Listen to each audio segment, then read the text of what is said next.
had only recently gained independence from Britain and political corruption was at a high. Soyinka's plays and poems became increasingly political and he began giving speeches protesting government corruption. He was accused of conspiring with the Biafra rebels. He was therefore arrested and imprisoned in 1967 for almost 2 years during the Civil War, but managed during his time to write numerous poems. He was finally released in 1969 after a brief period in France. He returned to his position at the university where he founded the magazine Black Orpheus. He left his position and Nigeria in 1971, wary of the political climate of the country.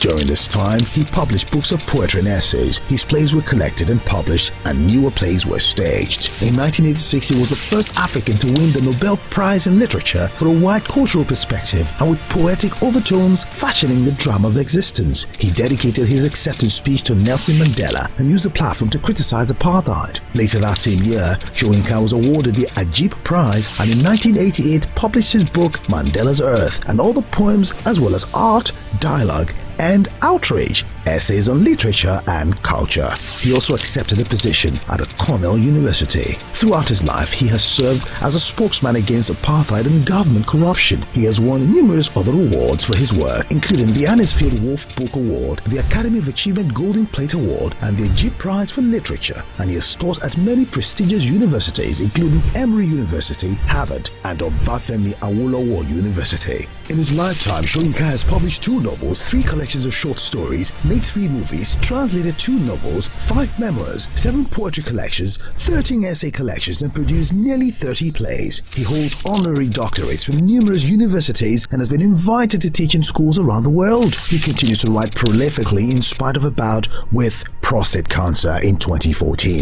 Wole Soyinka, the Nigerian playwright and political activist, has positioned himself as a voice of the voiceless through his piece of art. He has distinguished himself as the African icon that continuously makes a mark in African literature and the world at large.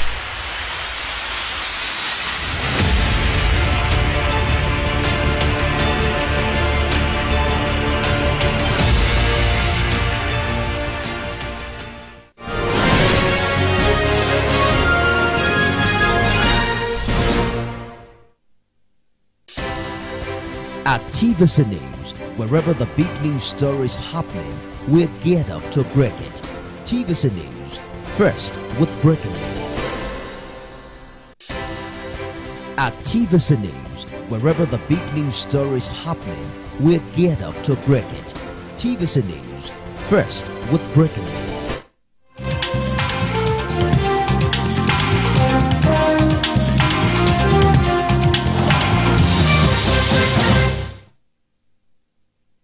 All right, folks, I greet you. It's a Tuesday. I know that it's July the 9th, 2024. I am Citizen Jones Osen. Now, today on Journalist Hangout, EFCC opposes Emefiele's overseas medical trip request, says he may jump bail. Now, Senate President Akpabio says states are rich enough to pay proposed minimum wage, and later on we'll share this with you. Federal government says flooding on trucking routes disrupted distribution chain, prompted fuel scarcity. Yeah, I'm hanging out with Emeka Madonago, the indomitable Emeka. I greet you. Thank you. You see, the great citizen, I greet you too. Emeka, we are joined by gentleman Asokwo James. Asokwo, how are you? I'm fine, thank you. They say being a gentleman is good in Nigeria, but after an argument, it's something else. I'm still a gentleman. Okay, the team is ready. I hope you are.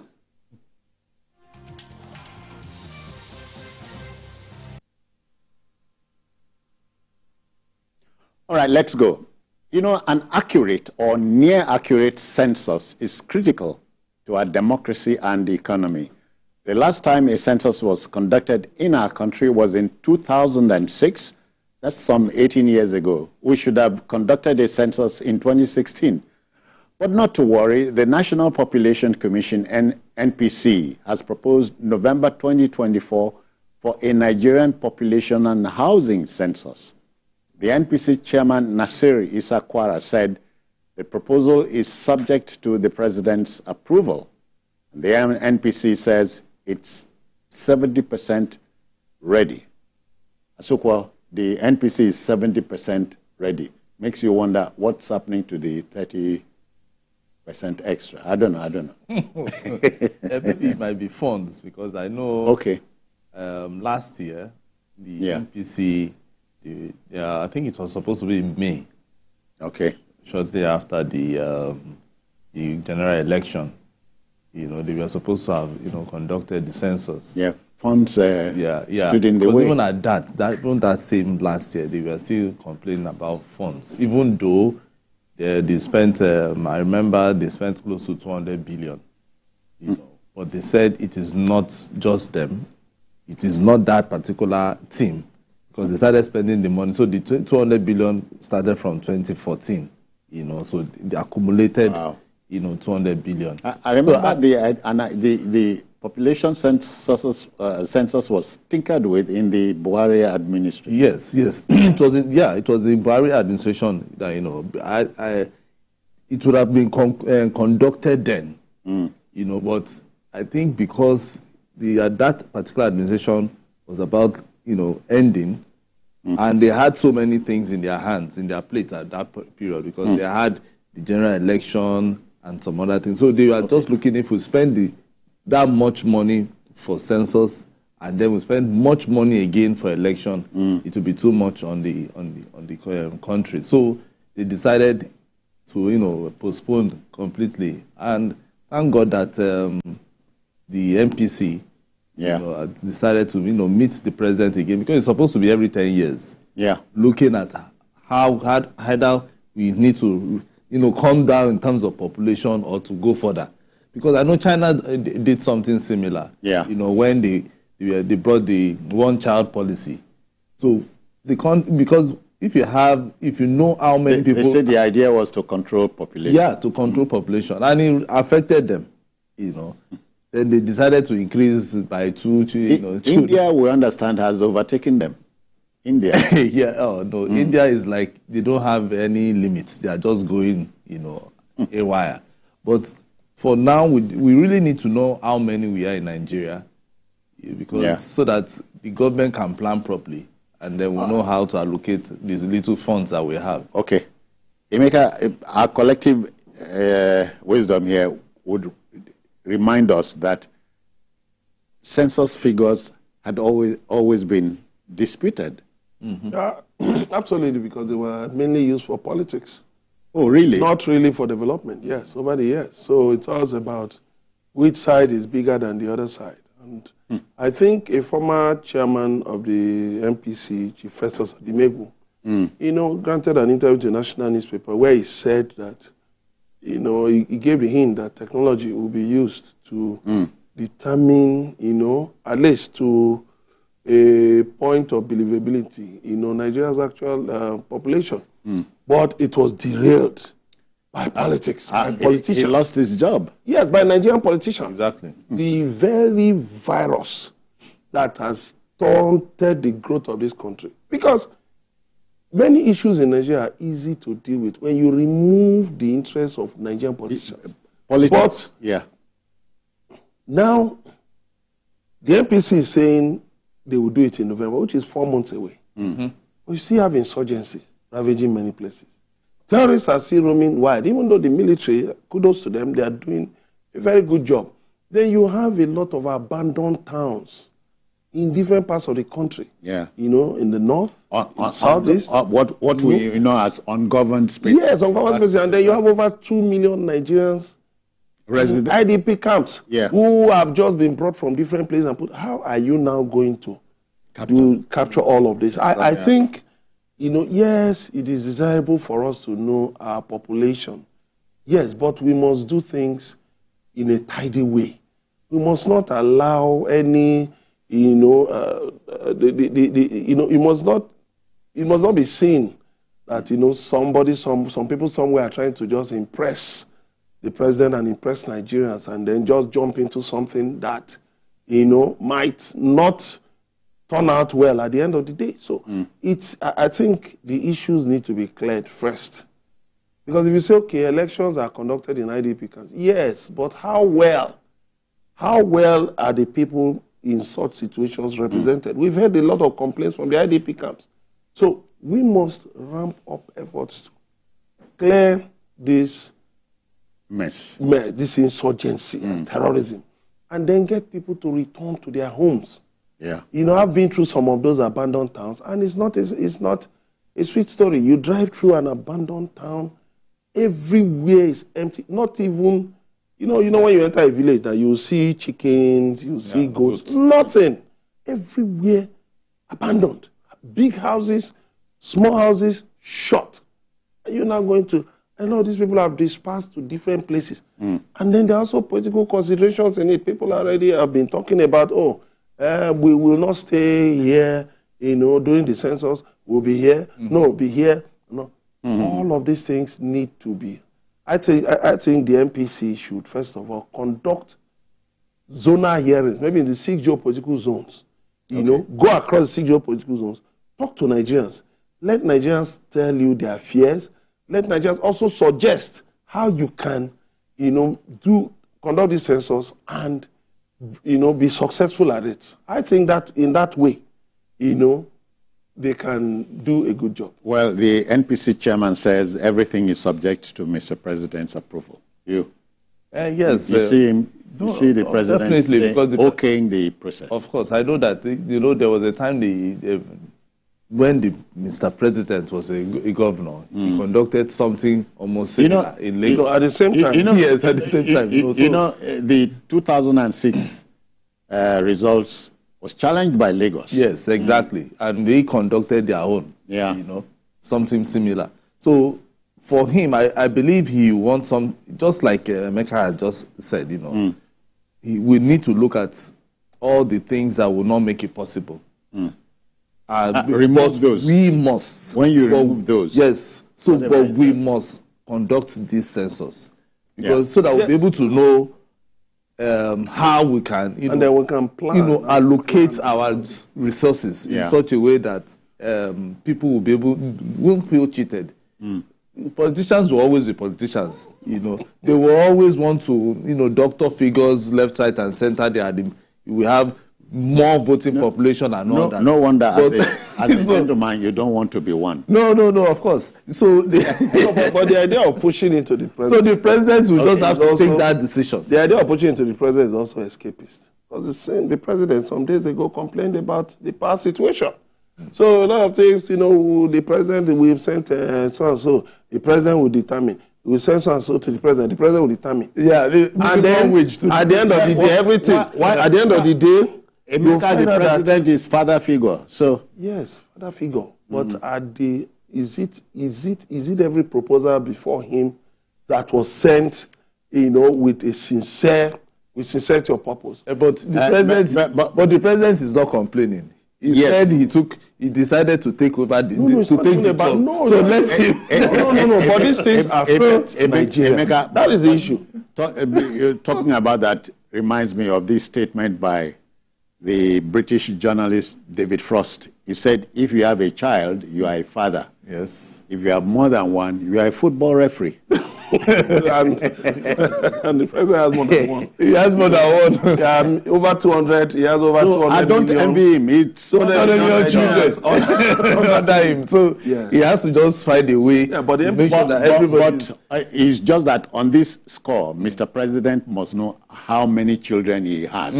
So that he can... important. Very, very important. So that he can take care of them. We know that he will not be able to satisfy everybody, all his children.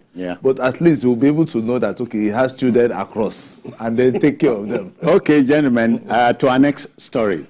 The travails of the embattled former governor of the Central Bank of Nigeria, CBN, Godwin Emefiele, continues to mount.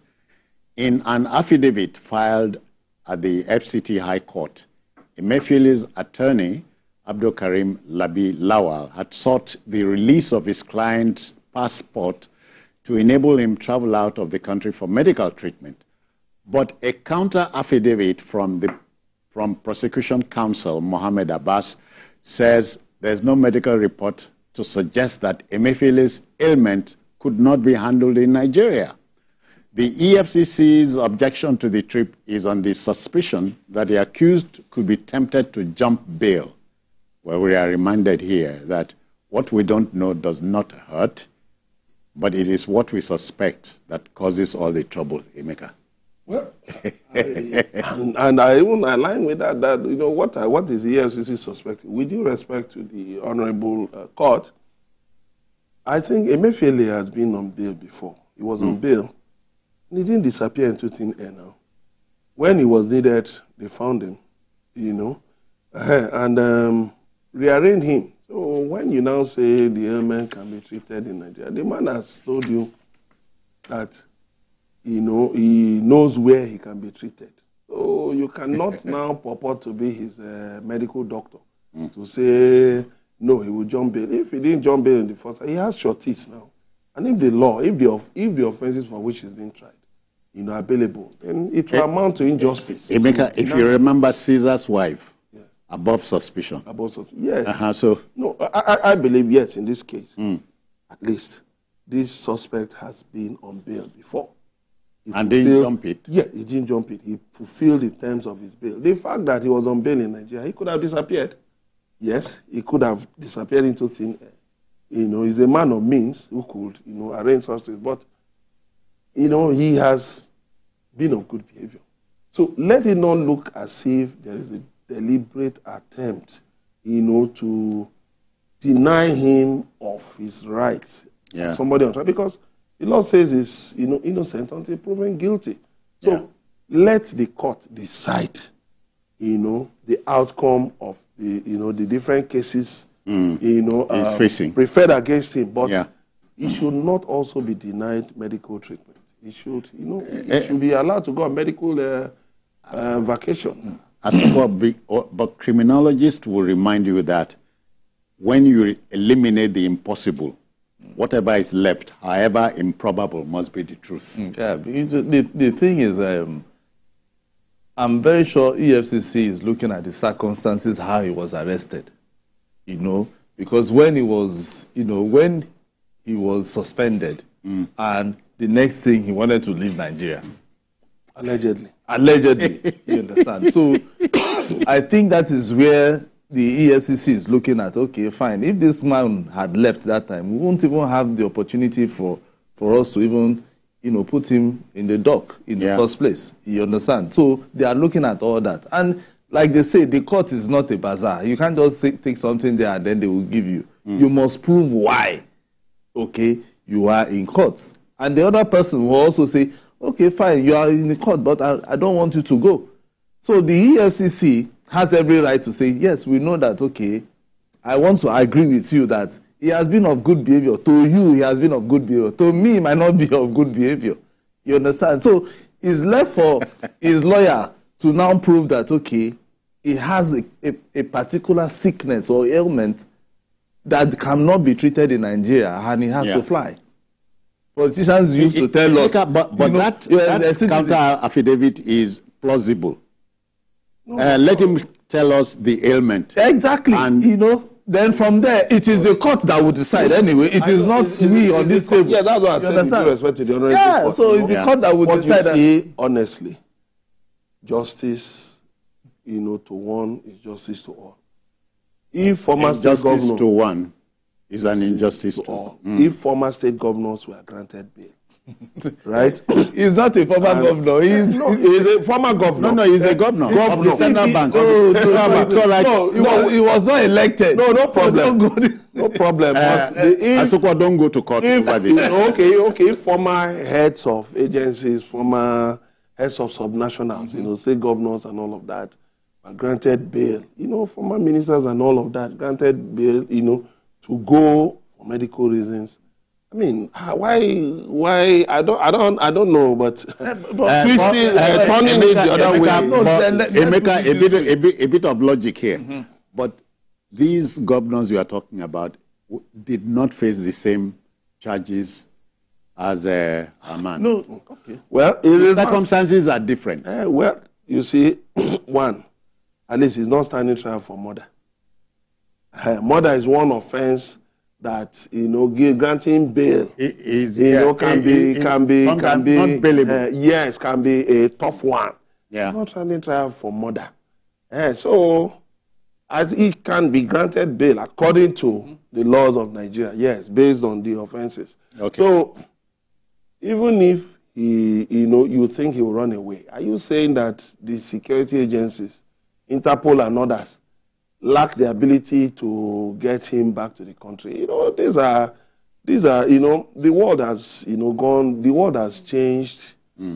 A lot. You mean a 21st century world? Yeah, and law enforcement globally these days is much more better than in those days. But again, if you look at the history of EFCC trials and all of that, these things are not easy to to conclude. Although along the line, some seizures have been made from him, and the houses didn't disappear into thin air. His seizures were authorized by court. By the court, yes. So I believe that the Honorable Court, will look at it, will look at the bail application and take a decision that will be in the interest of all parties, of the accused, the accuser, and all Nigerians. Otherwise, we are watching. Yeah, we are. Asuko, Nigerians are watching. Yes, Nigerians are watching. But I am very... And waiting. Well, no, I'm watching and waiting. I know that Mecca is saying something about the governors who also sometimes get this... elected governors. Yes, elected governors. Yes, now. And then they go. But he's saying what is sauce for the goose. It's sauce for the Uganda. Yes, but not for Uganda, but for Ghana. Yes, those governors. let me play devil's advocate here. Those governors, when they are seeking this... medical application for them to travel abroad. Maybe their lawyers would have, put medical reports that, when you see it, even when the judge sees it, the judge will be forced to say, is indeed the devil. You understand? As an advocate. Yeah, go on. You understand? The judge will be, I don't want to, even the president of the Senate, when he had